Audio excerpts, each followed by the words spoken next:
Praise be to God. I thank God that He has given us another opportunity to be in the presence of His Word this morning time.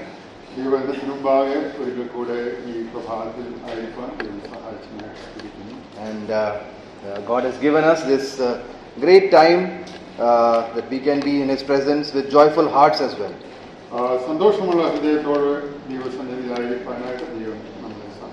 Because if we turn to this world and we look at the news of this world and what is happening around us, it can only bring forth sorrow and depression.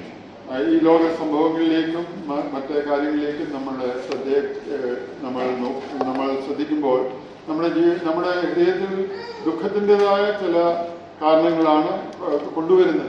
it is only the children of God, those who believe in the Lord Jesus Christ, who go through all these situations with great joy in their lives.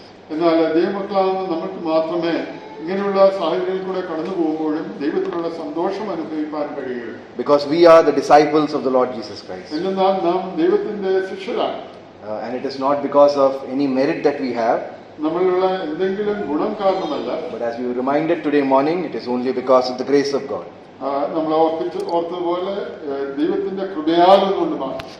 So we will turn to the book of Luke, as we have been doing so over the past many weeks. Luke chapter 9.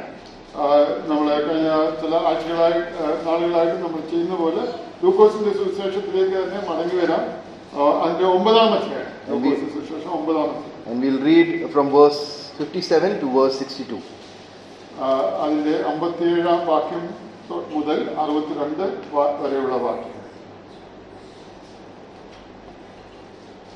അവർ വഴി പോകുമ്പോൾ ഒരുത്തൻ അവനോട്, നീ എവിടെ പോയാലും ഞാൻ നിന്നെ അനുഗമിക്കാം എന്ന് പറഞ്ഞു. യേശു അവനോട്, കുറുനരികൾക്ക് കുഴിയും ആകാശത്തിലെ പറവജാതിക്ക് കൂടുമുണ്ട്, മനുഷ്യപുത്രനോ തല ചായ്പാൻ സ്ഥലമില്ല എന്ന് പറഞ്ഞു. വേറൊരുത്തനോട് എന്നെ അനുഗമിക്ക എന്ന് പറഞ്ഞപ്പോൾ അവൻ, ഞാൻ മുമ്പേ പോയി എൻ്റെ അപ്പനെ കുഴിച്ചിടുവാൻ അനുവാദം തരണം എന്ന് പറഞ്ഞു. അവനോട് മരിച്ചവർ തങ്ങളുടെ മരിച്ചവരെ കുഴിച്ചിട്ടിട്ട് നീയോ പോയി ദൈവരാജ്യം അറിയിക്ക എന്ന് പറഞ്ഞു. മറ്റൊരുത്തൻ, കർത്താവേ, ഞാൻ നിന്നെ അനുഗമിക്കാം, ആദ്യം എൻ്റെ വീട്ടിലുള്ളവരോട് യാത്ര പറയുവാൻ അനുവാദം തരണം എന്ന് പറഞ്ഞു. യേശു അവനോട്, കലപ്പയ്ക്ക് കൈവച്ച ശേഷം പുറകോട്ട് നോക്കുന്നവർ ആരും ദൈവരാജ്യത്തിന് കൊള്ളാകുന്നവർ അല്ല എന്ന് പറഞ്ഞു. Yes, let us praise God for the reading of His word, and we see here that certain people approach the Lord Jesus Christ. ഇവിടെ നാം ചില വ്യക്തികൾ നമ്മുടെ കർത്താവിന്റെ അരികിലേക്ക് കടന്നു വരുന്ന ചില ഒരു സാഹചര്യമാണ് നാം ഇവിടെ കാണുന്നത്. And we see here that they may have been already disciples, or the Lord is calling them, whatever the situation might be. അവർ ഒരു പക്ഷേ കർത്താവിന്റെ ഒരു തരത്തിൽ ശിഷ്യന്മാരായി തീർന്നവരായിരിക്കാം, അല്ല കർത്താവ് അവരെ തുടർമാനമായിട്ട് വിളിച്ചുകൊണ്ടിരിക്കുന്നവരായിരിക്കും. In chapter 10 we see that the Lord sent 70 of these people, of His disciples, before Himself. നമ്മൾ 10ാം അധ്യായത്തിലേക്ക് വരുമ്പോൾ 70 പേരെ കർത്താവ് തനിക്ക് മുമ്പായിട്ട് പട്ടണത്തിലേക്ക് ഈരണ്ടായിട്ട് അയച്ചു എന്ന് നമ്മൾ 1ാം വാക്യത്തിൽ വായിച്ചു. And they all had a message from the Lord Jesus Christ to these respective cities. അവർക്ക് എല്ലാവർക്കും കർത്താവിൽ നിന്നുള്ള ഒരു സന്ദേശം ആ പട്ടണത്തിന് കൊടുക്കാനുണ്ടായിരുന്നു. Now, whether this event, what we saw in Luke 9, was happening in the midst of this selection of 70, we don't know for sure. ഈ 70 പേരെ അയക്കുന്നതിന് മുമ്പായിട്ട് നടന്ന ഒരു സാഹചര്യമാണോ ഇതെന്ന് നമുക്ക് ഒരുപക്ഷെ അനുമാനിക്കാം, അങ്ങനെ അല്ലാതെയും വരാം. But we can see here clearly that there are certain people who are requesting the Lord Jesus Christ that they want to follow Him. കർത്താവിനെ അനുഗമിച്ചുകൊണ്ടിരുന്ന ചില കർത്താവിനോട് ചോദിക്കുന്ന ചില റിക്വസ്റ്റുകൾ നമ്മളിവിടെ കാണുകയാണ്. And one person, the Lord Himself requests that or commands that person to follow Him. ഒരു വ്യക്തിയോട് കർത്താവ് തന്നെ അവനോട് എന്നെ അനുഗമിക്കാമെന്ന് പറയുന്നു. And then we see that the response of the Lord to these persons or these people's responses. അതിനുശേഷം കർത്താവിന്റെ ആ വ്യക്തികളോടുള്ള തന്റെ മറുപടി അല്ലെങ്കിൽ റെസ്പോൺസ് നമ്മളിവിടെ കാണുകയാണ്. Whatever the situation might be, we will come to these three people shortly, but whatever the situation might be, we can see here clearly a test of discipleship. ഈ വ്യക്തികളുടെ ജീവിതത്തിലേക്ക് നമുക്ക് പുറകാലെ വരാം. എന്നാൽ ഒരു ശിഷ്യത്വത്തിന്റെ ഒരു പരീക്ഷയായിട്ട് നമുക്ക് ഈ ഭാഗത്ത് നമുക്ക് ധ്യാനിക്കാൻ കഴിയും. Now, why is this test for discipleship necessary? ഒരു ശിഷ്യത്വത്തിനുള്ള പരീക്ഷയുടെ ആവശ്യം എന്താണ്?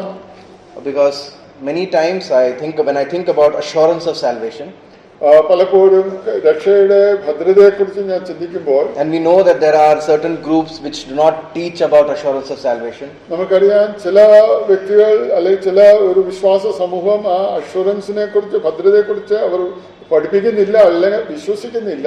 And we see their spiritual lives are always filled with frenetic activity. എന്നാൽ അവിടെയൊക്കെ ജീവിതത്തില് പലവിധമായ പ്രവർത്തികളാൽ അല്ലെങ്കിൽ വേലകളാൽ അവർ തിരക്കുള്ളവരാണ്. But praise be to God that He has given us assurance from the Word of God that we are saved and we are safe in His hands. എന്നാൽ ദൈവത്തിന് നമുക്ക് സ്തുതിക്കാം. നമുക്ക് ദൈവവചനത്തിൽ നിന്ന് നമ്മൾക്ക് അങ്ങനെ ഒരു ഉറപ്പ് ദൈവവചനത്തിൽ കൂടെ ദൈവം നമുക്ക് നൽകിയിരിക്കുന്നു. But this blessing, this assurance also comes with a great responsibility. എന്നാൽ ഈ ഭദ്രത, ഈ ഉറപ്പ് എന്നുള്ള വലിയൊരു ഉത്തരവാദിത്തോടു കൂടെയാണ് നമ്മളിലേക്ക് ദൈവം തന്നിരിക്കുന്നത്. Why is that? എന്തുകൊണ്ടാണത്? It is because today we know that we are safe in the Lord Jesus Christ. എന്നാൽ നമുക്കറിയാം ഇന്ന് നമ്മൾ കർത്താവിൽ രക്ഷിക്കപ്പെട്ടു. And there are people who don't have this assurance of salvation when I was talking about those other groups. എന്നാൽ അങ്ങനെയുള്ള assurance, ഉറപ്പില്ലാത്ത ഒരു സമൂഹം നമുക്ക് മുന്നിലുണ്ട്. And I was talking about the activities they are involved in because they really think that if they don't work, there is a chance they might not go to heaven. എന്നാൽ അവരുടെ വേലകളിൽ വളരെ തിരക്കുള്ളവരാണ്. അങ്ങനെ ചെയ്തില്ല എങ്കിൽ അവരുടെ രക്ഷയ്ക്ക് ഒരു എന്തെങ്കിലും ഭംഗം നേരിടാം എന്ന് ചിന്തിക്കുന്നവരാണ്. But on the other hand, we have this assurance. എന്നാൽ വേറൊരു തരത്തിൽ നമ്മുടെ ജീവിതത്തിലാണ് നമുക്ക് ഇതിനെക്കുറിച്ചുള്ള ഉറപ്പുണ്ട്. So who will be the persons, who will be the people who have this assurance, who will be really working for the Lord? എന്നാൽ ഇങ്ങനെയുള്ള ഉറപ്പുള്ള ഒരു വ്യക്തികൾ അവരെ കർത്താവിന് വേണ്ടി അതേപോലെ തന്നെ പ്രവർത്തിക്കുന്നവരും ആരാണ്? Because today morning we were reminded about the same from Titus chapter 3. നമ്മൾ ഇന്ന് പ്രഭാതത്തില് തീത്തോസിന്റെ 3-ാം അധ്യായത്തിൽ നിന്ന് നമ്മൾ വായിക്കുകയുണ്ടായി. We were looking at the grace of God which has been bestowed upon us. അത് നമ്മളുടെ മേൽ ഉദിച്ച ആ ദൈവ കൃപയെക്കുറിച്ച് നമ്മൾ അവിടെ കാണുകയുണ്ടായി. And in verse 8 Paul reminds us that they which have believed in God might be careful to maintain good works. Titus chapter 3 and verse 8. ദൈവത്തിൽ വിശ്വസിച്ചവർ സൽപ്രവൃത്തികൾ ഉത്സാഹികളായിരിക്കാൻ കരുതേണ്ടതിന് എന്ന് അവിടെ പൗലോസ് പറയുക. And we are reminded in verse 14 as well, and let us also learn to maintain good works for necessary uses that they be not unfruitful. അതിന്റെ 14-ാം വാക്യത്തിൽ നമുക്കുള്ളവരും ഫലമില്ലാത്തവർ ആകാതെ അത്യാവശ്യ സംഗതികളിൽ സൽപ്രവൃത്തികൾക്ക് മുമ്പരായിരിക്കാൻ പഠിക്കട്ടെ എന്ന് അവിടെ വായിക്കും. So the point I'm really trying to make here is this. അതുകൊണ്ട് ഞാൻ ഇവിടെ പറയാനായിട്ട് ആഗ്രഹിക്കുന്ന വസ്തുത എന്നുള്ളത്, we all are the disciples of our Lord Jesus Christ. നമ്മളെല്ലാവരും കർത്താവിന്റെ ശിഷ്യന്മാരാണ്. And we all have this assurance of salvation. നമുക്കെല്ലാവർക്കും ഈ രക്ഷയുടെ ആ ഉറപ്പ്, അതിനെക്കുറിച്ച് നമ്മൾ വളരെ നമ്മൾക്ക് ഈ ഉറപ്പുള്ളവരാണ്. And it comes with a great responsibility as well.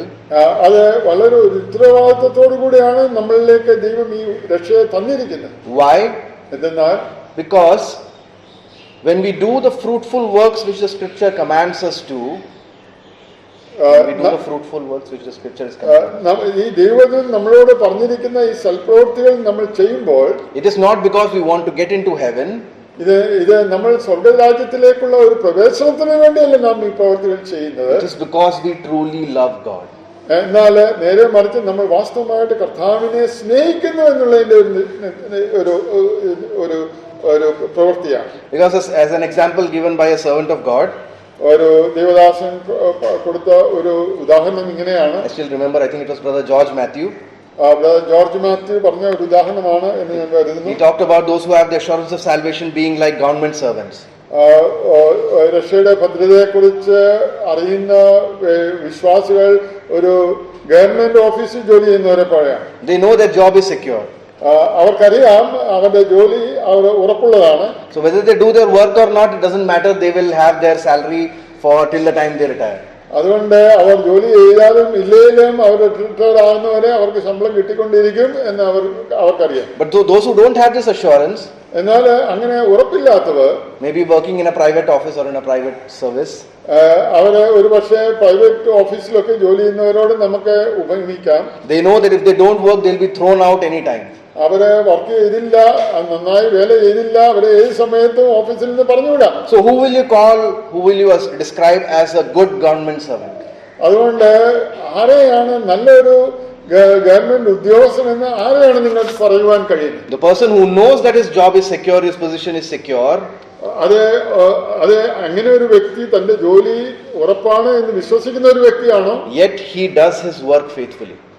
അതെ, അതോടൊപ്പം തന്നെ തന്റെ വേല, തന്റെ പ്രവൃത്തി അത് വളരെ വിശ്വസ്തയോടുകൂടെ താൻ ചെയ്യുന്നു. So a good disciple of the Lord Jesus Christ, അതുകൊണ്ട് നല്ല ഒരു ശിഷ്യൻ എന്ന് പറയുന്നത്, when he has or she has this assurance of salvation, അവന് ഈ രക്ഷയുടെ ഭദ്രതയെക്കുറിച്ച് അവൻ വളരെ ഉറപ്പുള്ളവനാണ്. it does not lead to slothness or slackness or laziness in their lives. അത് തന്റെ ജീവിതത്തിലെ പ്രവർത്തികളിൽ നിന്ന് മന്ദതയിലേക്ക് തന്നെ നയിക്കുകയില്ല. It rather leads them to fruitfulness. എന്നാൽ വളരെ ഫലവത്തായ ഒരു ജീവിതത്തിലേക്കാണ് അവനെ നയിക്കുന്നത്. And this passage in Luke chapter 9 from verse 57 onwards describes to us the steps that we can take to lead a fruitful life as a disciple. നമ്മൾ വായിച്ച വേദഭാഗത്തിൽ നമുക്ക് ഫലവത്തായ ഒരു ക്രിസ്തീയ ജീവിതം നയിപ്പാനായിട്ട് നമുക്ക് സാധിക്കുമെന്നുള്ളതിന് ഒരു തെളിവാണിത്. And let us look at the three things here. അതുകൊണ്ട് ഇവിടെ പറഞ്ഞിരിക്കുന്ന മൂന്ന് കാര്യങ്ങൾ നമുക്ക് നോക്കാം. And let us look at the first person who's described in verses 57 and 58. അവിടെ ആദ്യത്തെ വ്യക്തിയും 57, 58 വാക്യങ്ങളിൽ നമുക്ക് കാണുവാൻ കഴിയും. We read here, and it came to pass that as they went in the way, a certain man said unto him. അവിടെ നമ്മൾ വായിക്കുന്ന എങ്ങനെയാണ്, അവൻ വഴി പോകുമ്പോൾ ഒരുത്തൻ അവനോട് എന്ന് നമ്മളവിടെ കാണും. In Matthew chapter 8, which is the parallel portion to this passage, Mathai സുവിശേഷം 8-ാം അധ്യായമാണ് ഇന്ന് സമാന്തരമായ വേദഭാഗം. from verse 19 onwards, we can understand that this man was a scribe. അവിടെ നമ്മൾ കാണുന്ന ആ വ്യക്തി ഒരു ശാസ്ത്രിയായിരുന്നു. And he says unto the Lord, Lord, I will follow thee whithersoever thou goest. അവിടെ നമ്മൾ വായിക്കുന്നത് അതിന്റെ 8-ാം അധ്യായം 19-ാം വാക്യം, ഗുരു നീ എവിടെ പോയാലും ഞാൻ നിന്നെ അനുഗമിക്കാം എന്ന് പറഞ്ഞു. And what is the Lord's reply to him? അവിടെ കർത്താവ് ആ വ്യക്തിയോട് എന്താണ് പറയുന്നത്? And Jesus said unto him, foxes have holes, the birds of the air have nests, but the Son of Man hath not where to lay his head.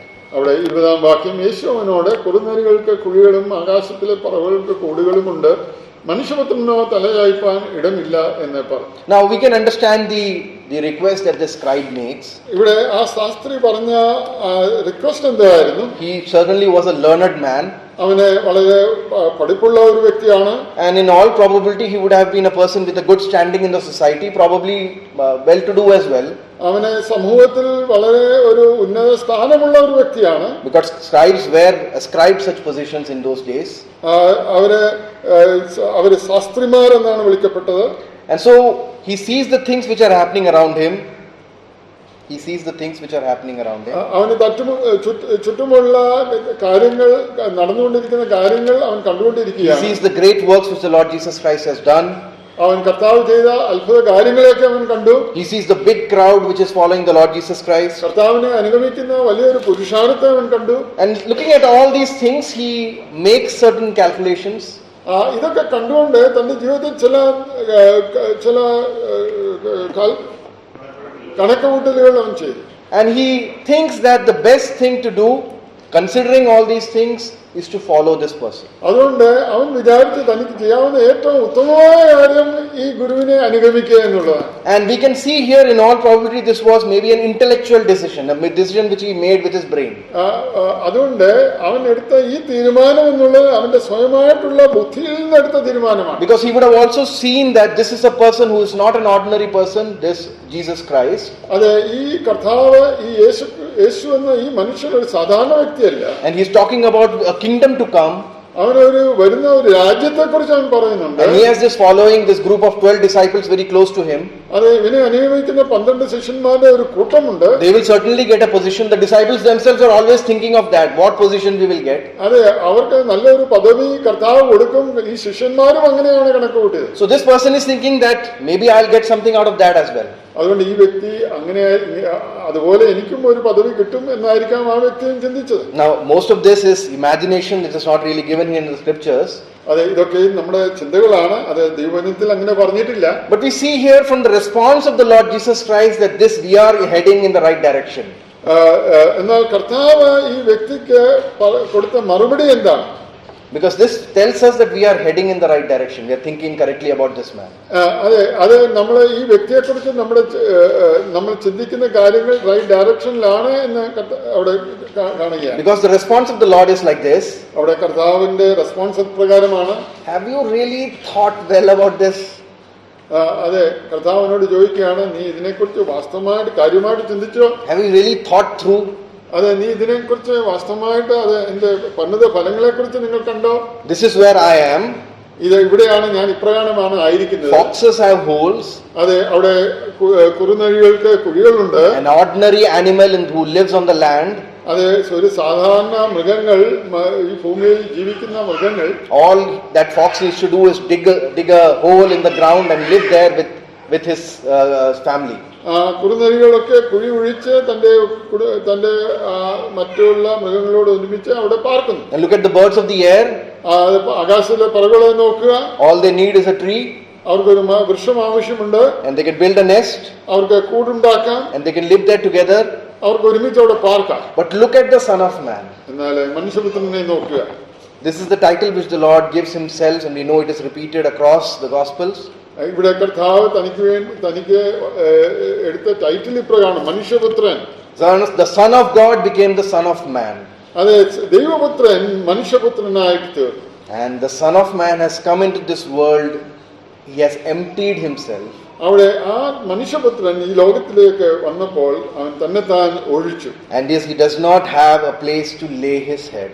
അവിടെ പറയുകയാണ്, തനിക്ക് തലചായ്പാൻ ഇടമില്ല എന്ന് പറഞ്ഞു. So the Lord is really asking this man, അതുകൊണ്ട് കർത്താവ് ഈ വ്യക്തിയോട് ചോദിക്കുകയാണ്, when you want to follow me, അത് നിനക്ക് എന്നെ അനുഗമിക്കണമെങ്കിൽ are you willing to leave everything for me? അത് എനിക്ക് വേണ്ടി സകലവും ത്യജിച്ച് എന്നെ അനുഗമിക്കാനായിട്ട് നിനക്ക് കഴിയും. Are you willing to empty yourself? അത് നിന്നെത്താൻ ത്യജിച്ചുകൊണ്ട് ഒഴിച്ചുകൊണ്ട് നിനക്ക് എന്നെ അനുഗമിക്കാനായിട്ട് കഴിയും. Are you willing to be less comfortable? അത് നിനക്കുള്ള ആ സൗകര്യങ്ങളിൽ നിന്ന് കുറഞ്ഞ് താഴ്ചയുള്ള ഒരു അവസ്ഥയിലേക്ക് നിനക്ക് പോകുവാൻ കഴിയുമോ? Are you willing to suffer for me? അത് എനിക്ക് വേണ്ടി കഷ്ടം സഹിപ്പാൻ നീ ഒരുക്കമാണോ? This is the question which the Lord put in front of this man. അതുകൊണ്ട് ഇപ്രകാരമുള്ള ഒരു ചോദ്യമാണ് ഈ ശാസ്ത്രിയുടെ മുന്നിൽ കർത്താവ് വെച്ചത്. And this is the question which comes in front of us as well. അതുകൊണ്ട് ഇതേ ചോദ്യമാണ് നമ്മുടെ മുന്നിലും ദൈവം നമ്മുടെ മുന്നിൽ വെക്കുന്നത്. Because suffering for the Lord Jesus Christ while we are here in this world as his disciples, അതുകൊണ്ട്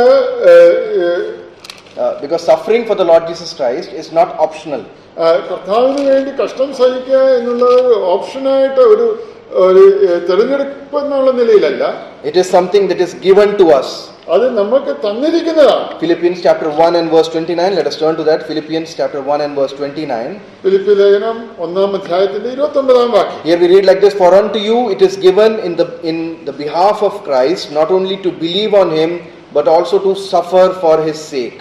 അവിടെ 1:29 അത് ദൈവം ക്രിസ്തുവിൽ വിശ്വസിപ്പാൻ മാത്രമല്ല അവന് വേണ്ടി കഷ്ടം അനുഭവിക്കാനും കൂടെ നിങ്ങൾക്ക് വരം നൽകിയിരിക്കുന്നു. We know that the Lord Jesus Christ asked his disciples to take up their cross and follow him. അവിടെ കർത്താവ് ശിഷ്യന്മാരോട് പറയുകയാണ്, നിന്റെ ക്രൂശ് എടുത്ത് എന്നെ അനുഗമിക്കുക. And we will suffer with Christ so that we can be glorified with him, as we read in Romans chapter 8. റോമാലേഖനത്തിൽ നമ്മൾ വായിക്കുന്നു, അവനോടുകൂടെ കഷ്ടം അനുഭവിച്ചാൽ അവനോടുകൂടെ വാഴും. So we who are the godly, we who are the disciples of our Lord Jesus Christ, it is given for us to suffer for Christ. അതുകൊണ്ട് ദൈവമക്കളായിരിക്കുന്ന കർത്താവിന്റെ ശിഷ്യന്മാരായിരിക്കുന്ന നമ്മളെ സംബന്ധിച്ചിടത്തോളം കർത്താവിന് വേണ്ടി കഷ്ടം അനുഭവിക്കുക എന്നുള്ളത് നമുക്ക് വെച്ചിട്ടുള്ളതാണ്. And that is why the question which comes before this man and the question which comes before us is the following. അതുകൊണ്ടാണ് നമ്മൾക്ക് മുമ്പിൽ കർത്താവ് വെച്ച ഈ ചോദ്യം ഇതാണ് കർത്താവ് നമ്മളോട് പറയുന്ന ഈ ചോദ്യം. Are you willing to be less comfortable for me? അതുകൊണ്ട് എനിക്ക് വേണ്ടി നിന്റെ സുഖസൗകര്യങ്ങളൊക്കെ ഒഴിച്ചു വെക്കുവാൻ നിനക്ക് കഴിയുമോ? We know that the rich young ruler approached the Lord Jesus Christ. ഒരു ധനവാനായ ഒരു മനുഷ്യൻ കർത്താവിന്റെ അടുക്കൽ വന്നു. And he wanted to know about eternal life. അവന് നിത്യജീവനെ കുറിച്ച് അറിയുവാനായിട്ട് അവൻ ആഗ്രഹിച്ചു. And the Lord said that you follow all the commandments but you lack one thing, you sell everything and you follow me. കർത്താവ് അവനോട് പറഞ്ഞു, നീ എല്ലാ ന്യായപ്രമാണത്തെ എല്ലാം ചെയ്യുന്നുണ്ട്, എന്നാൽ ഒരു കുറവ് നിനക്കുണ്ട്, നിനക്കുള്ളതെല്ലാം വിറ്റിട്ട് എന്നെ അനുഗമിക്കുക. He could not do that. തനിക്ക് അത് ചെയ്യുവാൻ കഴിയില്ല. He went back അവൻ മടങ്ങിപ്പോയി. The scripture says he was very sorrowful. അവിടെ ദൈവവചനം പറയുന്ന അവൻ വളരെ ദുഃഖിതനായിട്ടാണ് മടങ്ങിപ്പോയത്. Did being sad because he could not take that decision help him in any way spiritually? അതുകൊണ്ട് തന്റെ ആ ദുഃഖമുള്ള ആ അനുഭവം എന്ന് പറയുന്നത് തന്റെ ആ ജീവിതത്തിൽ എന്തെങ്കിലും വ്യതിയാനം വരുത്തുമോ? If he did not repent, if he did not take the decision, rest assured that person went to hell. അതുകൊണ്ട് താന്റെ ജീവിതത്തിലെ അങ്ങനെയുള്ള കർത്താവ് പറഞ്ഞ തീരുമാനം എടുത്തില്ല എങ്കിൽ അവൻ തീർച്ചയായിട്ടും നരകത്തിലേക്കാണ് തന്റെ ജീവിതം നയിച്ചത്. Being sad because we have not done something for the Lord Jesus Christ is of no use. അതുകൊണ്ട് ദുഃഖിതനായി തീരുക എന്നുള്ള കർത്താവിന് വേണ്ടി ഒന്നും ചെയ്യുവാൻ കഴിഞ്ഞില്ലല്ലോ എന്നുള്ളത് അതിലൊന്നും ഒരു പ്രയോജനവും നമുക്ക് വരുത്തുന്നില്ല. What really matters is what we do for the Lord. അതുകൊണ്ട് നമ്മുടെ ജീവിതത്തിൽ നമുക്ക് നന്മയായിട്ട് തീരുന്നത് നാം കർത്താവിന് എന്ത് ചെയ്തു എന്നുള്ളതിലാണ്. So let us take a look back at our lives. അതുകൊണ്ട് നമ്മുടെ ജീവിതത്തിലേക്ക് നമുക്കൊന്ന് തിരിഞ്ഞു നോക്കാം. Let us take a look at the decision which we took.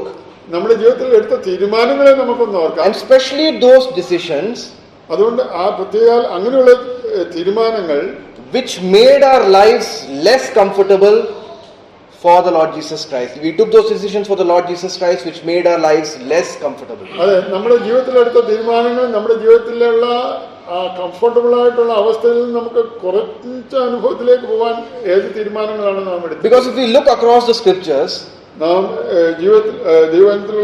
ദൈവവചനം മുഴുവൻ നമ്മൾ തിരിഞ്ഞു നോക്കുമ്പോൾ right from the beginning of the Old Testament even until the end, പഴയ നിയമം മുതൽ അല്ല അതിന്റെ ദൈവവചനത്തിന്റെ അവസാനം വരെയും all those who walk faithfully before God, ദൈവത്തിന്റെ മുമ്പാകെ വിശ്വസ്തരായിട്ട് ജീവിതം നയിച്ചവരൊക്കെയും God made all of them leave their comfort zones. അവനൊക്കെ സുഖസൗകര്യങ്ങളെ വെടിഞ്ഞ് പുറത്തേക്ക് വരുവാനായിട്ട് ദൈവം അവരോട് ആജ്ഞാപിച്ചു. We can take a look at anyone's life, Abraham or Job or David, anyone's life. We see that they had to come out of their comfort zones. അബ്രഹാമിന്റെ ആകട്ടെ യോബിന്റെ ആകട്ടെ ഇവന്റെ ഇങ്ങനെയുള്ള ഭക്തന്മാരുടെ ജീവിതത്തിലൊക്കെയും നമ്മൾ നോക്കുമ്പോൾ അവരുടെ സുഖപ്രദമായ അവസ്ഥയിൽ നിന്ന് പുറത്തേക്ക് വരുവാനായിട്ട് ദൈവം അവരെ. And the greatest example that we have is of our Savior Lord Jesus Christ. നമുക്ക് മുന്നിലുള്ള ഏറ്റവും വലിയ മാതൃക എന്നുള്ള നമ്മുടെ കർത്താവായ യേശുക്രിസ്തുവാണ്. He left heaven for us. അതെ, അവൻ സ്വർഗം വിട്ടാണ് ഈ ഭൂമിയിലേക്ക് കടന്നു to fulfill the will of his Father. തന്റെ പിതാവിന്റെ ഇഷ്ടം നിറവേറ്റു. And that is why he says here himself, I am the example before you. The Son of Man does not have a place to lay his head. അതുകൊണ്ട് ഞാനാണ് നിങ്ങൾക്കൊരു മാതൃകയായിട്ടിരിക്കുന്നത്. അതെ, മനുഷ്യപുത്രന് തലയായിപ്പാൻ ഇടമില്ല. What are you willing to do? അതുകൊണ്ട് നിങ്ങൾ ഓരോരുത്തരും നാം ഓരോരുത്തരും എന്ത് ചെയ്യുവാനായിട്ടാണ് നാം തുനിഞ്ഞിരിക്കുന്നത്? For me, when was the last time you gave up a comfort? അത് നമ്മുടെ ജീവിതത്തിലേക്ക് നോക്കുക. ഞാൻ ഏത് സമയത്താണ് ജീവിതത്തിലെ ആ കംഫോർട്ട് ആ ലെവലിൽ നിന്ന് നമ്മൾ ഇറങ്ങി താഴോട്ട് വന്നത്? It could have been our time. അത് ഒരു പക്ഷേ നമ്മുടെ സമയമായിരിക്കാം. It could have been our money. നമുക്കുള്ള ധനമായിരിക്കാം. It could have been anything, any resource, any relationship that we have in our lives. നമ്മുടെ ജീവിതത്തിലുള്ള ഏതെങ്കിലും തരത്തിലുള്ള റിസോഴ്സസ് ആകട്ടെ, ഏതെങ്കിലും ബന്ധങ്ങളാകട്ടെ. When did we sacrifice that so that the Lord Jesus Christ's name may be glorified? അത് ദൈവത്തിന് വേണ്ടി യാഗമായിട്ട് അല്ല, അതിനുവേണ്ടി ത്യജിപ്പാനായിട്ട് നമുക്ക് ഏത് സമയങ്ങളാണ് കഴിഞ്ഞത്, അതിൽ കൂടെ ദൈവനാമം മഹത്വപ്പെടുക. We don't know what happened to this man. ഈ വ്യക്തിക്ക് എന്ത് സംഭവിച്ചു എന്ന് നാം അറിയുന്നില്ല. Scripture doesn't tell us. അത് ദൈവവചനം അവനെ കുറിച്ച് പിന്നെ ഒന്നും പറയുന്നില്ല. We should not speculate. അതുകൊണ്ട് നമുക്കൊന്നും അതിനെക്കുറിച്ച് അനുമാനിക്കാൻ കഴിയുകയില്ല. But because there is no response from that person, അതുകൊണ്ട് ആ വ്യക്തിയിൽ നിന്ന് യാതൊരുവിധമായ റെസ്പോൺസും ഇല്ലാത്തത് കൊണ്ട് he could have responded, I am willing to follow you, Lord, whatever happens. Even just like Peter, he may have been just doing it out of impulse. അതെ, ഒരു പക്ഷേ പീറ്ററിനെ കുറിച്ച് അത് ഞാൻ എല്ലാം ചെയ്യാൻ ഒരുക്കമാണ് എന്ന് ചാടി ഇറങ്ങിക്കാണും. But even we don't see such a response in the scriptures here. അതുകൊണ്ട് അങ്ങനെയുള്ള കാര്യങ്ങളൊന്നും ഇവിടെ ദൈവവചനത്തിൽ പറയുന്നില്ല. So the challenge which is thrown before this man, അതുകൊണ്ട് അങ്ങനെയുള്ള ഒരു ചലഞ്ച്, ഒരു വലിയൊരു ഉത്തരവാദിത്തം കർത്താവ് അവന്റെ മുന്നിൽ വെക്കുകയാണ്. and there is no response. No response here. എന്നാൽ അതിനുള്ള ഒരു യാതൊരു വിധത്തിലുള്ള ഒരു മറുപടി അല്ലെങ്കിൽ ഒരു റെസ്പോൺസ് അവിടെ കാണുന്നില്ല. Why is that? എന്തുകൊണ്ട്? Because the Lord spoke the exact words which this person needed to hear. ആ വ്യക്തിക്ക് ആവശ്യമായിരുന്ന അതേ വാക്കുകളാണ് കർത്താവ് അവനോട് പറഞ്ഞത്. The simple reason is God knows our heart. വ്യക്തമായിട്ട് പറഞ്ഞാൽ ദൈവം നമ്മുടെ ഹൃദയങ്ങളെ അറിയുന്നവനാണ്. You look at any other response which the Lord makes in this passage. നമ്മൾ മറ്റുള്ള കർത്താവിന്റെ മറ്റ് എല്ലാ റെസ്പോൺസും നമ്മൾ നോക്കുമ്പോൾ we can understand the Lord knows our heart, and that is why he is making these responses. അതെ, കർത്താവ് നമ്മുടെ ഹൃദയങ്ങളെ കണ്ടുകൊണ്ടാണ് നമ്മളോട് സംസാരിക്കുന്നത്. So we cannot do any pretend work before the Lord. അതുകൊണ്ട് ദൈവത്തിന്റെ മുന്നിൽ നമുക്ക് ഒന്നും പ്രിറ്റൻഡ് ചെയ്യുവാനായിട്ട് കഴിയുകയില്ല. And that is why when we have this assurance of salvation, അതുകൊണ്ടാണ് നമുക്ക് ഇങ്ങനെയുള്ള ഒരു രക്ഷ നമുക്ക് ദൈവം തന്നപ്പോൾ it truly tells us what we are doing for the Lord. Is it out of our love for God? അത് നാം ചെയ്യുന്ന ഓരോ കാര്യങ്ങളും ദൈവത്തോടുള്ള സ്നേഹത്തിൽ നിന്നാണോ അതൊക്കെ നാം ചെയ്യുന്നതെന്ന് നമ്മളോട് ചോദിക്കുകയാണ്. That is why the assurance of salvation is a great responsibility. അതുകൊണ്ടാണ് രക്ഷയുടെ ഉറപ്പെന്നുള്ളത് വലിയൊരു ഉത്തരവാദിത്തമാണ് നമ്മുടെ മുന്നിലേക്ക് പറഞ്ഞത്. Because God knows we will think we are saved, we don't need to do anything else, we are okay. കർത്താവിന് അറിയാം, അതെ ഞാൻ ഇവൻ രക്ഷിക്കപ്പെട്ടു, അതുകൊണ്ട് ഇനി ഒന്നും ചെയ്യണ്ട, അങ്ങനെ ഒരു ചിന്തയിലല്ല. When we have to face God one day, അതെ, നാം കർത്താവിന്റെ മുമ്പാകെ നാം അവനെ അഭിമുഖീകരിക്കുമ്പോൾ there will be many people who will say, oh Lord, we did this for you, we did that for you. We read in the scriptures. അതെ, അനേകരെ നമുക്കന്ന് കാണുവാനായിട്ട് കഴിയും. അനേക കാര്യങ്ങൾ കർത്താവ് ഞാൻ നിനക്ക് വേണ്ടി ചെയ്തു എന്ന് പറയുന്ന അനേകരെ നമുക്ക് കാണുവാൻ. What will be the answer that we will have? എന്നാൽ നമ്മൾക്ക് ദൈവസന്നിധിയിൽ പറയുവാൻ കഴിയുന്ന ഉത്തരം എന്തായിരിക്കും? So the first thing that a disciple can do, that you and I can do, അതുകൊണ്ട് ഒന്നാമത്തെ കാര്യം ശിഷ്യരായിരിക്കുന്ന ഞാനും നിങ്ങളും ചെയ്യാൻ കഴിയുന്ന കാര്യം is to first take small decisions which give up the comforts of this world. ചെറിയ ചെറിയ കാര്യങ്ങൾ, ഈ ലോകത്തിൽ നമുക്ക് സുഖമായിട്ട് തോന്നുന്ന ചെറിയ ചെറിയ കാര്യങ്ങൾ, അത് കൈവടിയുവാൻ നാം ഒരുക്കമുള്ളവരായി തീരുക. Those things which may give pleasure unto us in this world. അത് നമുക്ക് ജീവിതത്തിൽ ആനന്ദവും സന്തോഷവും നൽകുന്ന കാര്യങ്ങൾ അത് കൈവടിയുവാനായിട്ട് നാം ഒരുക്കമുള്ളവരാകുക. And on the other side of the spectrum, be ready to suffer for the Lord. അതിന് നേരെ വേറൊരു വശം, കർത്താവിന് വേണ്ടി കഷ്ടം സഹിപ്പാൻ നാം ഒരുക്കമുള്ളവരാകുക. So discipleship demands suffering from a disciple. അതുകൊണ്ട് ശിഷ്യത്വം എന്നുള്ളത് കഷ്ടം സഹിക്കുവാനായിട്ട് നമ്മളിൽ നിന്ന് ഡിമാൻഡ് ചെയ്യും. Yes, it demands, it is not optional, it demands.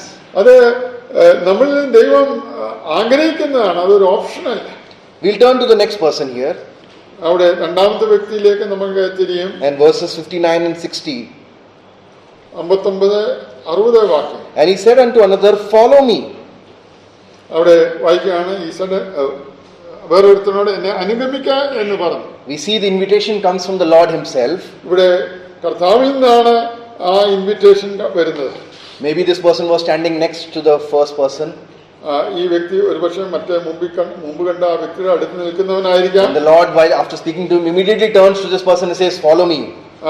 ആ വ്യക്തിയോട് സംസാരിച്ചതിന് ശേഷം അതിന് അടുത്ത വ്യക്തിയിലേക്ക് തിരികെയാണ്, അത് എന്നെ അനുഗമിക്കുക. And we see the response of this person, but he said, Lord, suffer me first to go and bury my father. എന്നാൽ ഈ വ്യക്തി പറയുന്നത് എന്താണ്? ഞാൻ മുമ്പേ പോയി എന്റെ അപ്പനെ കുഴിച്ചിടുവാൻ അനുവാദം തരണം എന്ന് പറഞ്ഞു. Now this is a typical usage, maybe culturally we can look at it from that country and from that particular time and all those points of view.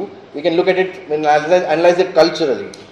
ഒരു പക്ഷേ ആ സമയത്തുള്ള ആ സാഹചര്യങ്ങളും ആ ട്രഡീഷനും അവിടെയുള്ള സാഹചര്യങ്ങൾക്ക് അനുസൃതമായിട്ട് നമുക്ക് ഇതിനെ കാണുവാനായിട്ട് കഴിയും. Because if his father was really dead, he wouldn't be here.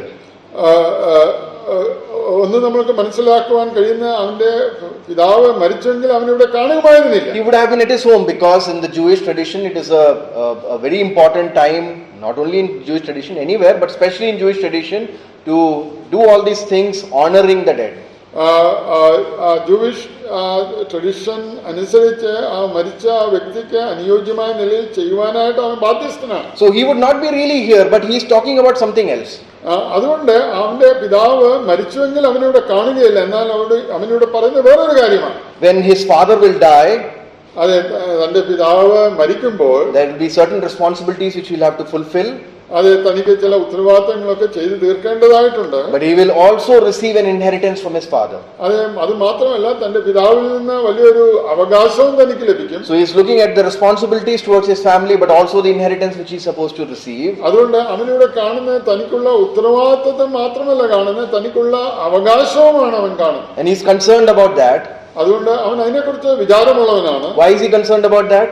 അതെന്തുകൊണ്ടാണ് അതിനെക്കുറിച്ച് അവൻ വിചാരപ്പെടുന്നത്? Because he just heard from the Lord Jesus Christ while he was talking to that other person. അതെ, അവൻ ഇപ്പോൾ ആ മറ്റു വ്യക്തിയോട് കർത്താവ് സംസാരിച്ചത് അവൻ കേട്ടതാണ്. That you will not get anything from this life. അതെ, ഈ ജീവിതത്തിൽ നിന്ന് നിനക്കൊന്നും ലഭിക്കാൻ പോകുന്നില്ല. I don't have anything. എനിക്കൊന്നും തന്നെയില്ല. Foxes have holes, birds have nests, Son of Man doesn't have a place to lay his head. അവിടെ കർത്താവ് പറഞ്ഞല്ലോ, കുറുനരികൾക്ക് കുഴിയുണ്ട്, ആകാശത്തിലെ പറവകൾക്ക് കൂടുണ്ട്, മനുഷ്യപുത്രന് യാതൊന്നും തന്നെ ഇല്ല. So maybe this person is hearing all this ഈ ഒരുപക്ഷെ ഈ വ്യക്തി ഇതെല്ലാം കേൾക്കുന്നുണ്ടാകാം. and he's thinking, what will happen to my family? അതുകൊണ്ട് എനിക്കെന്ത് സംഭവിക്കും, എന്റെ കുടുംബത്തിന് എന്ത് സംഭവിക്കും, What will happen to all those things which I wanted to do? അത് ഞാൻ ചെയ്യുവാൻ ആഗ്രഹിച്ച കാര്യങ്ങൾക്കൊക്കെ അതിനൊക്കെ എന്താണ് പരിഹാരം? And all the inheritance that I was supposed to receive. എനിക്ക് കിട്ടേണ്ട സമ്പത്തൊക്കെ അത് ആർക്ക് ലഭിക്കും? So he says that, oh, I need time. അതുകൊണ്ട് എനിക്ക് അല്പസമയം ആവശ്യമുണ്ട്. I need some time. I'll definitely do all these things because the Lord himself is calling me to follow him, but I need some time. അതെ, ഇത് ഞാൻ തീർച്ചയായിട്ടും ചെയ്യും, എന്തെന്നാൽ കർത്താവാണ് എന്നെ വിളിക്കുന്നത്, എന്നാൽ എനിക്ക് അല്പസമയം ആവശ്യമാണ്. But what is the Lord's response? എന്നാൽ കർത്താവ് അവനോട് പറഞ്ഞത് എന്താണ്? The Lord responds to him and answers to him, let the dead bury their dead, but go thou and preach the kingdom of God. അവിടെ 60-ാം വാക്യത്തിൽ അവനവനോട് മരിച്ചവർ തങ്ങളുടെ മരിച്ചവരെ കുഴിച്ചിടട്ടെ, നീയോ പോയി ദൈവരാജ്യം അറിയിക്കുക എന്ന് പറഞ്ഞു. So what does this person teach us about discipleship? അതുകൊണ്ട് ഈ വ്യക്തി ശിഷ്യത്വത്തെ കുറിച്ച് എന്താണ് നമ്മെ പഠിപ്പിക്കുന്നത്? A person who is committed to following the Lord maybe, അവൻ ഒരുപക്ഷെ കർത്താവിനെ അനുഗമിക്കുന്ന ഒരു വ്യക്തിയാണ്.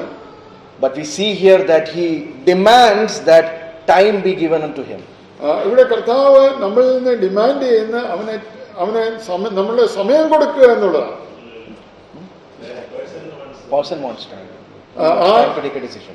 അല്ല, ആ വ്യക്തി കർത്താവ് സംസാരിച്ച ആ വ്യക്തിക്ക് അല്പസമയം ആവശ്യമാണ്. Because when the Lord called his disciples among the 12, അതെ, കർത്താവ് തന്റെ 12 ശിഷ്യന്മാരെ താൻ വിളിച്ചപ്പോൾ, especially those who were fishing, we see that example there. We see the example of Matthew. അവിടെ നമ്മള് മത്തായിയെ കുറിച്ച് അവനെ കുറിച്ച് നമുക്ക് കാണുവാൻ കഴിയും. When they were called, they left everything immediately. That's what the scripture tells us. അവിടെ മത്തായി സുവിശേഷത്തിൽ നമ്മൾ കാണുന്ന കർത്താവ് അവരെ വിളിച്ചപ്പോൾ തനിക്കുള്ള ഒക്കെയും വിട്ട് അവർ അവനെ അനുഗമിച്ചു എന്നാണ് നാം വായിക്കുന്നത്. But this man, he demands time. എന്നാൽ ഈ വ്യക്തിയെ സംബന്ധിച്ചിടത്തോളം അവന് ചില സമയം ആവശ്യമാണ്. Because he wants to make sure about certain things in his life. അവന് ചില കാര്യങ്ങൾ തന്റെ ജീവിതത്തിൽ ചെയ്തു തീർക്കേണ്ടതായിട്ടുണ്ട്. He is not rejecting this call. അവന് കർത്താവിന്റെ ഈ വിളിയെ അവനെ തിരസ്കരിക്കുകയല്ല, but he is delaying. അവന് അതിനെ താമസിപ്പിക്കുകയാണ്. There is another aspect of discipleship which we learn here. അങ്ങനെയുള്ള ഒരു കാര്യമാണ് ഈ There is another aspect which we learn here. ഈ ശിഷ്യത്വത്തെ കുറിച്ച് കർത്താവ് പറയുന്ന വേറൊരു വസ്തുതയാണ് ഇവിടെ നമ്മൾ കാണുന്നത്. Discipleship demands immediate obedience from the disciple. ശിഷ്യത്വം എന്ന് പറയുന്നത് നമ്മുടെ കർത്താവ് പറയുന്നതിനെ കുറിച്ചുള്ള ഉടനെയുള്ള ആ അനുസരണം. That is what discipleship demands from us. അതാണ് ഈ ശിഷ്യത്വം നമ്മളിൽ നിന്ന് കർത്താവ് ആഗ്രഹിക്കുന്നത്. Not tomorrow, നാളെ എന്നുള്ളതല്ല, not the next month, അടുത്ത മാസം എന്നുള്ളതല്ല, not the next year, അടുത്ത വർഷം എന്നുള്ളതല്ല, but today, ഇന്ന്, right now. അതെ, ഇന്ന് തന്നെ.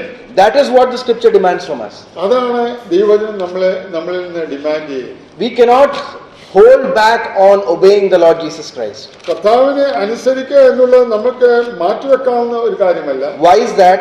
എന്തുകൊണ്ട്? There are two things. രണ്ട് കാര്യങ്ങളാണ്. One, from our own perspective, നമ്മളെ കുറിച്ച് തന്നെ നമ്മൾ നോക്കുമ്പോൾ we don't know when we will leave this world. അതെ, നാം ഈ ലോകത്തിൽ നിന്ന് എന്ന് മാറ്റപ്പെടും എന്നുള്ളത് നമുക്ക് അറിഞ്ഞുകൂടാ. The second perspective is from God's side. അത് വേറൊന്ന് ദൈവത്തിന്റെ സൈഡിൽ നിന്ന് നമ്മൾ നോക്കുമ്പോൾ, here the Lord is talking about preaching the kingdom of God. ഇവിടെ കർത്താവ് പറയുകയാണ് ദൈവരാജ്യത്തെ കുറിച്ച് പ്രസംഗിക്കുക.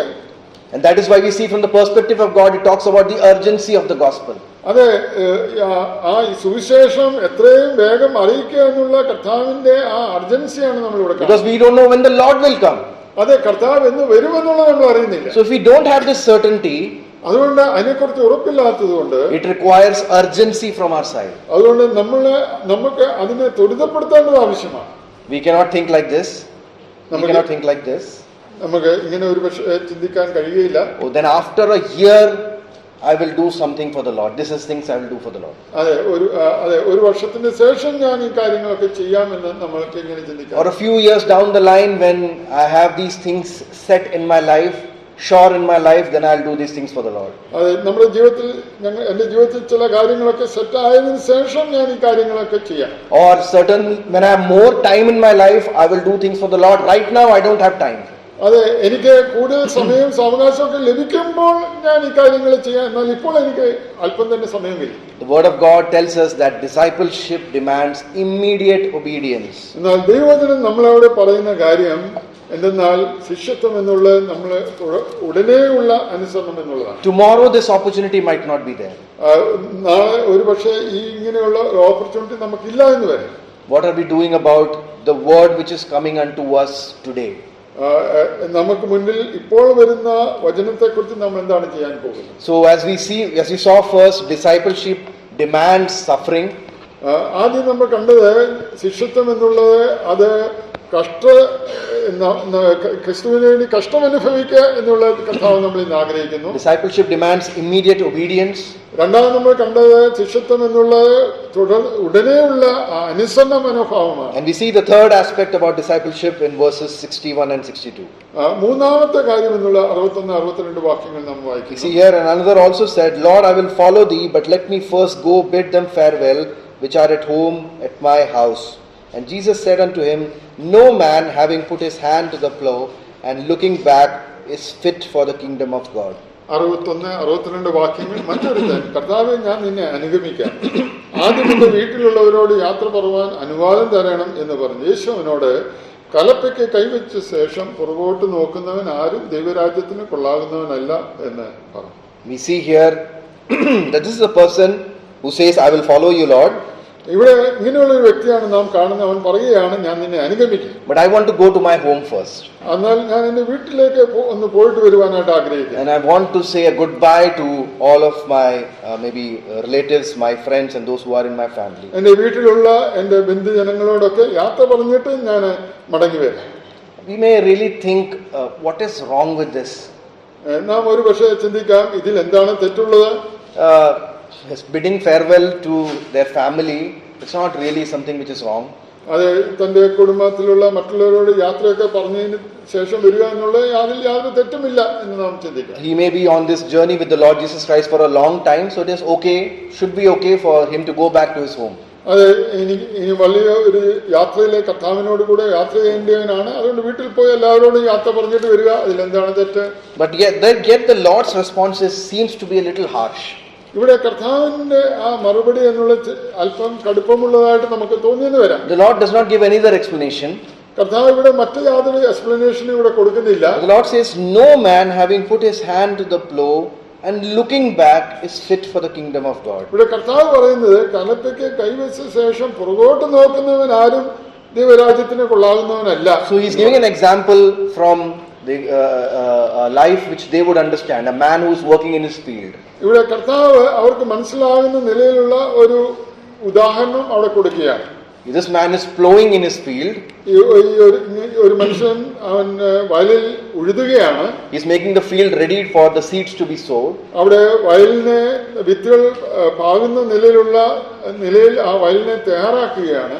Now when he is plowing the field, will this man look forward or will this man look back towards the back? ഒരു വ്യക്തി നിലം ഉഴുതുമ്പോൾ ആ വ്യക്തി മുന്നോട്ടാണോ നോക്കുന്നത് അതോ പുറകോട്ടാണോ നോക്കുന്നത്? Those who know about farming, there are people who know it much better than me here. They will really understand that the plowing is done in very straight lines properly. ഫാമിങ്ങിനെ കുറിച്ച്, കൃഷിയെ കുറിച്ച് അറിയുന്നവരെ സംബന്ധിച്ചിടത്തോളം മനസ്സിലാക്കുവാൻ കഴിയും. അത് വിതയ്ക്കുന്നവൻ അല്ലെ ഉഴുതുന്നവൻ അവനെ നേരായിട്ടുള്ള പാതയിൽ മുന്നോട്ട് നോക്കിക്കൊണ്ടാണ് ആ കാര്യം ചെയ്യുന്നത്. If you turn back, അവൻ തിരിഞ്ഞു നോക്കുകയാണെങ്കിൽ you will not know where you are going. അവൻ തിരിഞ്ഞു നോക്കി തന്റെ ആ കലപ്പ എങ്ങോട്ടാണ് പോകുന്നതെന്ന് അവന് അറിയുവാൻ കഴിയുകയില്ല. The Lord Jesus Christ is telling this man, കർത്താവ് ഈ മനുഷ്യനോട് പറയുകയാണ്, you've taken this decision for God. അത് നീ കർത്താവിന് വേണ്ടി, ദൈവത്തിന് വേണ്ടി ഈ തീരുമാനം എടുത്തിരിക്കുകയാണ്. Do it with a complete heart. Do it with complete submission. അതെ, കർത്താവ് അത് പൂർണ്ണമായിട്ടുള്ള സമർപ്പണത്തോടുകൂടി ഈ കാര്യം ചെയ്യാം. We know the example of Lot's wife. നമുക്കറിയാം ലോത്തിന്റെ ഭാര്യയെക്കുറിച്ച് നമുക്കറിയാം. The Lord himself reminded his disciples about that. നമ്മുടെ കർത്താവ് തന്നെ ശിഷ്യന്മാരോട് ആ ലോത്തിന്റെ വൈഫിനെ കുറിച്ച് ഓർക്കുക എന്ന് പറയുന്നുണ്ട്. And we see here that what did she do really? അവിടെ ആ ലോത്തിന്റെ വൈഫ് പത്നി എന്താണ് ചെയ്തത്? We see that she did a simple act of looking back. ആ വ്യക്തി, ലോത്തിന്റെ ഭാര്യ, ഒരു പുറകോട്ട് നോക്കുക എന്നുള്ള ചെറിയ കാര്യം മാത്രമാണ് ചെയ്തത്. But what is really important about this decision? എന്നാൽ അങ്ങനെയുള്ള ആ ഒരു തീരുമാനത്തിന്റെ പ്രാധാന്യത എന്താണ്? Because if we turn to Genesis chapter 19, let's turn to that. ഉൽപ്പത്തി പുസ്തകം 19-ാം അധ്യായത്തിലേക്ക് നമുക്കൊന്ന് നോക്കാം. Let us turn to Genesis chapter 19. 19-ാം അധ്യായം. And we see that these men who have come to rescue Lot and his family, അവിടെ ലോത്തിനെയും തന്റെ കുടുംബത്തെയും രക്ഷിക്കാൻ കടന്നു വന്ന രണ്ട് മനുഷ്യരെ നമ്മൾ കാണുന്നു. and we see here that they were lingering on, this family was lingering on, that they had to drag this family out. അവിടെ ആ കുടുംബം അവിടെ മടിച്ചു നിന്നതിനാൽ അവരെ വലിച്ചുകൊണ്ട് പട്ടണത്തിലേക്ക് പുറത്തേക്ക് കൊണ്ടുപോകുന്ന കാഴ്ചയാണ്. And in verse 17 we read like this, in Genesis 19 and verse 17. അതിന്റെ 19-17 വാക്യം. They say unto him, escape for thy life, look not behind thee. അവിടെ നമ്മൾ വായിക്കുന്ന 17.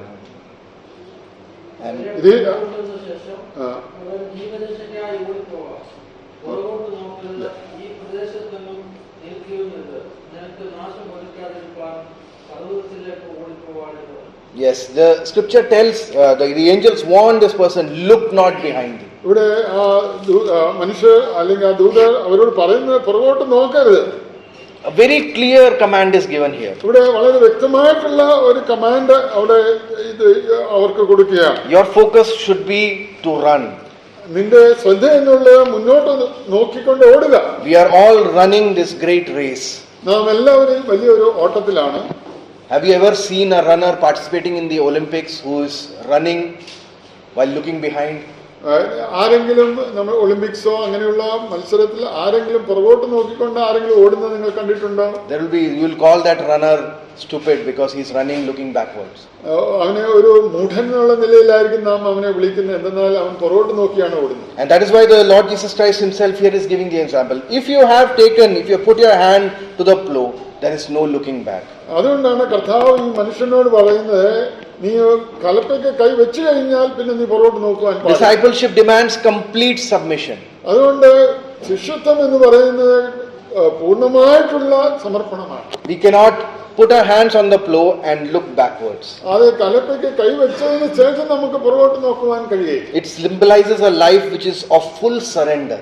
അതുകൊണ്ട് സമ്പൂർണ്ണമായിട്ടുള്ള സമർപ്പണമാണ് ഈ ജീവിതം, ക്രിസ്തീയ ജീവിതം എന്നുള്ളത്. We know the example of Ananias and Sapphira. Ananya സഫീറെ കുറിച്ചുള്ള കാര്യം നമുക്കറിയാം. They saw all the other people around them selling what they had and bringing it at the feet of the apostles. അവർക്ക് ചുറ്റുമുള്ള മനുഷ്യരൊക്കെയും തങ്ങൾക്കുള്ളതൊക്കെയും വിറ്റ് അപ്പോസ്തലന്മാരുടെ കാൽക്കൽ കൊണ്ടുവന്നു അവർ കണ്ടു. They said, oh, we also want to do this. അതുകൊണ്ട് അവരും തീരുമാനിച്ചു, ഞങ്ങളും അങ്ങനെ ചെയ്യുവാൻ ആഗ്രഹിക്കുന്നു. They sold their land. അത് തങ്ങൾക്കുള്ളതൊക്കെ അവർ വിറ്റു. But while they did this, the husband and wife might have had a conversation. അവർ അത് ചെയ്തതിന് ശേഷം ഭാര്യ ഭർത്താക്കന്മാർക്കും ഇടയിൽ ഒരു സംസാരം ഉണ്ടായി. If we give all of this to the Lord, അത് നമുക്കുള്ളതൊക്കെയും കർത്താവിന്റെ വേണ്ടി കൊടുത്തു കഴിഞ്ഞാൽ, maybe if we have an emergency later on, what will happen to us? അത് നമുക്ക് എന്തെങ്കിലും വലിയ ഒരു എമർജൻസി വന്നാൽ നാം എന്ത് ചെയ്യും? What will happen to our children? നമ്മുടെ കുഞ്ഞുങ്ങൾക്ക് എന്ത് സംഭവിക്കും? Let us have a backup plan. അതുകൊണ്ട് അതിന് ഒരു ബാക്കപ്പ് പ്ലാനായിട്ട് അല്പം ഇരിക്കട്ടെ. Let us keep a portion to it for ourselves. അതുകൊണ്ട് അതിലൊരു ഭാഗം നമുക്കായിട്ട് നമുക്ക് മാറ്റിവെക്കാം. Sometimes this is what we do with our lives. അതുകൊണ്ട് നമ്മുടെ ജീവിതത്തെക്കുറിച്ച് നാം ഇപ്രകാരമാണ് പലപ്പോഴും ചെയ്യുന്നത്. We have surrendered our lives to the Lord Jesus Christ. We have committed our lives unto Him as our Lord and Savior. അത് നമ്മുടെ ജീവിതത്തെ കർത്താവിന് വേണ്ടി സമർപ്പിച്ചു, അവനെ കർത്താവിന് രക്ഷിതാവായി നാം സ്വീകരിച്ചു. But we often have a backup plan. അതോടൊപ്പം തന്നെ നമുക്ക് ഒരു ബാക്കപ്പ് പ്ലാനും നമ്മുടെ ജീവിതത്തിൽ നമ്മൾ കണ്ടുവച്ചിട്ടുണ്ട്. And this is the backup plan which the world teaches us about. അത് ഇങ്ങനെയുള്ള സംവിധാനമാണ് ഈ ലോകം നമ്മളെ പഠിപ്പിക്കുന്നത്. Oh, you need to learn in school. You need to learn in school. You need to complete your education in school. അത് നിന്റെ ലോകത്തിൽ നിങ്ങൾ ചെയ്യുന്ന വിദ്യാഭ്യാസം അത് കംപ്ലീറ്റ് ചെയ്യേണ്ടതാണ്. You need to do a graduation. അത് ഒരു ഡിഗ്രി എങ്കിലും സമ്പാദിക്കണം. You need to do your post graduation. അത് അതിനുശേഷം ഒരു പോസ്റ്റ് ഗ്രാജുവേഷൻ ചെയ്യണം. You need to have a job. അതിനുശേഷം ഒരു ജോലി ആവശ്യമുണ്ട്. You must get married first. അതിനുശേഷം നിങ്ങൾ വിവാഹിതനാകണം. All these steps you have to fulfill. അതുകൊണ്ട് ഈ ഓരോ പടികളും നിങ്ങൾ നിവർത്തിക്കേണ്ടതുണ്ട്. This is the basic. This is the backup that you should have. അതുകൊണ്ട് ഈ ഒരു ബാക്കപ്പ് നിങ്ങൾക്ക് ഉണ്ടായിരിക്കേണ്ട ആവശ്യം. And then you can think about what you want to do for the Lord. അതോടെ നിങ്ങൾക്ക് കർത്താവിന് വേണ്ടി എന്താണ് ചെയ്യേണ്ടതെന്നുള്ളത് അതിനോടുകൂടെ നിങ്ങൾക്ക് തീരുമാനിക്കാനും ചെയ്യുവാനും കഴിയും. And this is the backup plan which then starts to dominate our life. എന്നാൽ അതിനുശേഷം ഈ ബാക്കപ്പ് പ്ലാനാണ് നമ്മുടെ ജീവിതത്തിൽ നമ്മളെ കൂടുതൽ സ്വാധീനിക്കുന്നത്. This person, when he will go back to say goodbye to his family and he goes back home, ഈ വ്യക്തി തന്റെ കുടുംബത്തിലുള്ളവരോട് ബൈ പറയാനായിട്ടൊക്കെ പോകുമ്പോൾ what do you think will happen there? അവിടെ എന്താണ് സംഭവിക്കുന്നത്? They'll all say, oh, well done boy, well done son, you go. അവിടെ അവർ പറയുമോ, അതെ നീ നന്നായിട്ട് ചെയ്ത് നിനക്ക് നന്നായി ഭവിക്കട്ടെ എന്ന് അവർ പറയുമോ? I don't think so. അതെ, അങ്ങനെ ഒരിക്കലും നടക്കണമെന്നില്ല. There will be many who will discourage him. അതിൽ അധികം പേരും അവനെ ചിലപ്പോൾ അവനെ പുറകോട്ട് വലിച്ചിരിക്കാം. There will be many people who will be discouraging him from following such a controversial man. അതെ, അവിടെ സമൂഹത്തിൽ ഏറ്റവും കോൺട്രവേഴ്ഷ്യൽ ആയിരിക്കുന്ന ഒരു മനുഷ്യന്റെ പുറകെയാണ് നീ അനുഗമിക്കുന്നത് എന്ന് പറഞ്ഞ് അവനെ പിന്തിരിപ്പിക്കാം. Oh, if you follow this Jesus, they will throw you out of the synagogue. അതെ, നീ ഈ കർത്താവിനെ അനുഗമിച്ചാൽ നിന്നെ സിനഗോഗിൽ നിന്ന് പുറത്താക്കുമെന്ന് അവർ പറയും. Oh, you may even bear punishment at the hands of our Roman rulers. അത് ചിലപ്പോ റോമൻ അധികാരികളിൽ നിന്ന് നിങ്ങൾക്ക് എന്തെങ്കിലും ശിക്ഷയും കിട്ടിയെന്ന് വരാം. Why do you want to take this decision? അതുകൊണ്ട് ഇങ്ങനെയുള്ള ഒരു തീരുമാനം നീ എന്തിനാണ് എടുക്കുന്നത്? Or you do one thing, you wait for some time more, see what happens to this Jesus. എന്നാൽ ഇങ്ങനെയും ചെയ്യാൻ നീ അല്പസമയം വെയിറ്റ് ചെയ്യുക, ഈ കർത്താവിന് എന്ത് ഭവിക്കുമെന്ന് നമുക്ക് നോക്കാം. And then you take the decision. അതിനുശേഷം നീ തീരുമാനിക്കുക. My dear brothers and sisters, അതുകൊണ്ട് പ്രിയ സഹോദരന്മാരെ, that tomorrow for taking this decision will never come. അതുകൊണ്ട് അങ്ങനെയുള്ള ഒരു നാള് നിങ്ങളുടെ ജീവിതത്തിൽ ഒരിക്കലും വന്നെന്ന് വരികയില്ല. If you want to obey the Lord, നിങ്ങൾ കർത്താവിനെ അനുസരിക്കുവാൻ ആഗ്രഹിക്കുന്നുവെങ്കിൽ be prepared to suffer.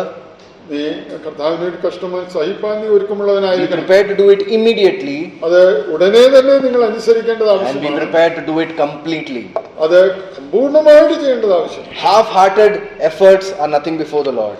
അതുകൊണ്ട് പാതി മനസ്സ് കർത്താവിന് വേണ്ടി ഒന്നും ചെയ്യുവാനായിട്ട് നമുക്ക് കഴിയും. I'll finish with an example from the Old Testament in 1 Kings chapter 19. അതുകൊണ്ട് പഴയ നിയമത്തിൽ നിന്ന് ഒന്ന് രാജാക്കന്മാരുടെ പുസ്തകത്തിൽ നിന്ന് ഒരു ഇൻസിഡന്റ് കാണിച്ചുകൊണ്ട് ഞാൻ അവസാനിക്കാൻ It's very ആഗ്രഹിക്കുന്നു. familiar to us. It's very familiar. 1 Kings chapter 19, where we see the calling of Elisha. 19-ാം അധ്യായത്തിൽ എലീശയെ വിളിക്കുന്ന സന്ദർഭം നമുക്ക് അവിടെ കാണുവാൻ കഴിയും. And we see a striking similarity to this last person who said that I will follow you, Lord Jesus. We see a very striking similarity here. അവിടെ നമ്മൾ മൂന്നാമതായിട്ട് കണ്ട ആ മനുഷ്യനുമായിട്ട് തുല്യം ചെയ്യാൻ കഴിയുന്ന ഒരു കാര്യമാണ് നമ്മൾക്ക് ഇവിടെ We കാണുവാൻ see that Elijah brings this call from God for Elisha. അവിടെ ഏലിയാവ് എലീശയെ വിളിക്കാനായിട്ട് ദൈവത്തിൽ നിന്ന് അള്ളപ്പാടുണ്ടായി. And we see Elisha's response. He was in his field, he was plowing with 12 yoke of oxen. Verse 19. Chapter 19 and verse 19. അതിന്റെ 19-ാം വാക്യത്തിലാണ് അവിടെ എലീശ 12 ഏർ കാളയെ പൂട്ടി ഉഴുവിച്ചുകൊണ്ടിരുന്ന ഒരു സാഹചര്യമാണ്. And when he received this call from him, when the mantle was cast upon him, as we read in verse 19. അവിടെ എലീശയ്ക്ക് ഈ വിളിയുണ്ടായി. ഏലിയാവ് തന്റെ പുതപ്പ് അവന്റെ മേൽ ഇടുകയുണ്ടായി. We see Elisha makes a request to Elijah that he may be set free to kiss his father and mother, and then he will come and follow him. ഇവിടെ ഏലിയാവിനോട് ഒരു request പറയുകയാണ്, ഞാൻ എന്റെ അപ്പനെയും അമ്മയും ചുംബിച്ചു കൊള്ളട്ടെ, അതിന്റെ ശേഷം ഞാൻ നിന്റെ പിന്നാലെ വരാം. And Elijah allows him to do so. അവിടെ ഏലിയാവ് അവന് അതിന് അനുവാദം കൊടുക്കുകയാണ്. And in verse 21 we see he returns back from him. അവിടെ നമുക്ക് കാണുവാൻ കഴിയും അവൻ അവരെ വിട്ട് മടങ്ങി വന്നു. And he took that oxen and he slew them and we see that he offers a sacrifice there. അവിടെ ഒരു കാളയെ പിടിച്ച് അറുത്ത് അവിടെ മാംസം പാകം ചെയ്ത് ജനത്തിന് കൊടുത്തു, അവർ തിന്നു എന്ന് നമ്മളവിടെ വായിക്കുന്നു. And then he followed Elijah. പിന്നെ അവൻ എഴുന്നേറ്റ് ഏലിയാവിന്റെ പിന്നാലെ ചെന്ന് അവനെ ശുശ്രൂഷനായി. There is a contrast here. ഇവിടെ ഒരു വിപരീത സാഹചര്യം നമുക്ക് ഇവിടെ കാണുകയാണ്. Why did the Lord allow Elisha to say his goodbye? എന്തുകൊണ്ട് കർത്താവ് എലീശയ്ക്ക് അങ്ങനെ ഒരു അവസരം നൽകി കൊടുത്തു? But the person who said, I will follow you, Lord, this person, the Lord gives a harsh response. അവിടെ മൂന്നാമത്തെ വ്യക്തി കർത്താവ് ഞാൻ നിന്നെ അനുഗമിക്കാം, ഞാൻ എന്നാ പോയി ബന്ധുക്കളോടൊന്ന് പറഞ്ഞിട്ട് വരട്ടെ എന്ന് പറഞ്ഞപ്പോൾ കർത്താവ് ഒരു കഠിനവാക്കാണ് പറഞ്ഞതെന്ന് നമുക്ക് തോന്നാം. Why the difference between these responses? ഈ രണ്ട് സാഹചര്യങ്ങളിലുള്ള വ്യത്യാസം എന്താണ്? As I said in the beginning, the answer lies in the very fact that God knows our heart. അതിന് ഉത്തരമായിട്ട് നമുക്ക് പറയുവാനായിട്ട് കഴിയുന്ന ഒന്ന് മാത്രമാണ്, കർത്താവ് നമ്മുടെ ഹൃദയങ്ങളെ അറിയുന്നു എന്നുള്ളതാണ്. See, what we are going to do, what our intention is, what we are not going to do, the Lord knows everything.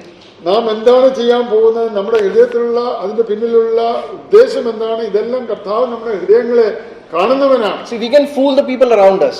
നമുക്ക് ചുറ്റുമുള്ള ആളുകളെ നമുക്ക് ഒരു തരത്തിൽ അവരെ നമുക്ക് കബളിപ്പിക്കാൻ കഴിഞ്ഞെന്ന് വരാം. But there is not even a single thing that we can hide from the Lord. എന്നാൽ കർത്താവിൽ നിന്ന് ഒന്നും തന്നെ മറച്ചു വെക്കാൻ കഴിയുകയില്ല. When the Lord told Elijah about Elisha, എന്നാൽ കർത്താവ് ഏലിയാവിനോട് എലീശയെ കുറിച്ച് പറഞ്ഞപ്പോൾ the Lord knew exactly what kind of a man Elisha was. കർത്താവിന് അറിയാമായിരുന്നു എലീശ പ്രകാരമുള്ള ഒരു മനുഷ്യനാണ്. He said goodbye. അതെ, അവൻ ചെന്ന് എല്ലാവരോടും യാത്ര പറഞ്ഞു. And then the relationship that we had with his past life, he slew the oxen, burned the yoke, cut it completely. അവിടെ എല്ലാവരോടും വിട പറഞ്ഞതിന് ശേഷം അവിടെ മടങ്ങി വന്ന് കാളയെ അറുത്തു, അവർ ഒരുമിച്ച് ഭക്ഷിച്ചു, അവർ എഴുന്നേറ്റു, അവർ പിന്നെ അവൻ ഏലിയാവിനെ അനുഗമിക്കുകയാണ്. But the Lord knows the heart of this man as well, the one who said, I will follow you. ഈ ഒരു മനുഷ്യനെ കുറിച്ചും കർത്താവിന് അവന്റെ ഹൃദയത്തെ അറിയാമായിരുന്നു. You will say that I will follow you. അതെ, അവൻ പറയും ഞാൻ നിന്നെ അനുഗമിക്കും. You will put your hand at the plow. അവൻ തന്റെ കൈ കലപ്പുമേൽ വെക്കും. But then you will turn back. അതിനുശേഷം അവൻ തിരിഞ്ഞു നോക്കും. You are not fit for the kingdom of God. കർത്താവ് പറയുകയാണ്, നീ നിന്റെ ദൈവരാജ്യത്തിന് നീ യോഗ്യനല്ല. What a great challenge and question this throws before us. അതുകൊണ്ട് ഇത് നമുക്ക് മുന്നിൽ എത്ര വലിയ ഉത്തരവാദിത്വമാണ് നമ്മുടെ മുന്നിൽ കർത്താവ് വെച്ചിരിക്കുന്നത്. If you put our hands on the plow, അതെ, നാം നമ്മുടെ കൈ കലപ്പുമേൽ വെച്ചാൽ and turn back and start serving this world once again, അതിനുശേഷം നാം തിരിഞ്ഞു പോയി ഈ ലോകത്തിന് വേണ്ടി പിന്നെയും ഈ ലോകത്തെ നമ്മൾ സേവിക്കുകയാണെങ്കിൽ, the Lord is warning those people, you are not fit for the kingdom of God. അങ്ങനെയുള്ളവരോടുള്ള ദൈവത്തിന്റെ വാണിംഗ് എന്താണെന്ന് വെച്ചാൽ നീ ദൈവരാജ്യത്തിന് ഒരുക്കമുള്ളവനല്ല. So discipleship demands suffering for the Lord Jesus Christ. അതുകൊണ്ട് ശിഷ്യത്വം എന്നുള്ളത് അത് നമ്മളിൽ നിന്ന് ഡിമാൻഡ് ചെയ്യുന്നതാണ് കർത്താവിന് വേണ്ടി കഷ്ടം സഹിക്കുക. Let us take a step to set aside our comforts. അതുകൊണ്ട് നമ്മുടെ ജീവിതത്തിലെ സുഖ സൗകര്യങ്ങളെയൊക്കെ ഒരു സൈഡിലേക്ക് നമുക്ക് മാറ്റിവെക്കാം. Discipleship demands immediate obedience. അതെ, ആ ശിഷ്യത്വം എന്നുള്ളത് ഉടനെയുള്ള ഒരു സമർപ്പണമാണ്. What we have planned to do for the Lord, let us decide to do it today. നാം കർത്താവിന് വേണ്ടി എന്താണ് ചെയ്യുവാനായിട്ട് ആഗ്രഹിച്ച് നാം തീരുമാനിച്ചെങ്കിൽ അത് ഇന്ന് നമുക്ക് ചെയ്യാം. Don't postpone it. അത് നമുക്ക് നാളത്തേക്ക് മാറ്റി വെക്കണ്ട. Discipleship demands complete submission. വേറൊന്ന്, ശിഷ്യത്വം എന്നുള്ളത് പൂർണ്ണമായിട്ടുള്ള സമർപ്പണം. Let us lay aside the sin and the weights which easily besets us. അത് നമുക്ക് ചുറ്റുമുള്ള അല്ലെങ്കിൽ നാം മുറുകെ പിടിച്ചിരിക്കുന്ന പാപങ്ങളൊക്കെ നമുക്ക് മാറ്റിവെക്കാം. Let us lay aside those things which are dividing our heart. അത് നമ്മുടെ ജീവിതത്തിൽ നമ്മുടെ ഹൃദയങ്ങളെയൊക്കെ വേർപെടുത്തുന്ന അല്ലെ മുറിപ്പിക്കുന്ന ഇങ്ങനെയുള്ള ഭാരമുള്ള കാര്യങ്ങളൊക്കെ നമുക്ക് മാറ്റിവെക്കാം. And let us in complete submission bring about the fruitful works which God demands from us. അതുകൊണ്ട് ദൈവത്തിന് വേണ്ടി ഫലവത്താകുന്ന ഒരു ജീവിതം കാഴ്ചവെപ്പാനായിട്ട് ദൈവത്തിന് വേണ്ടി നമ്മളെ തന്നെ സമർപ്പിക്കാം. May God's great name be glorified. അതുകൊണ്ട്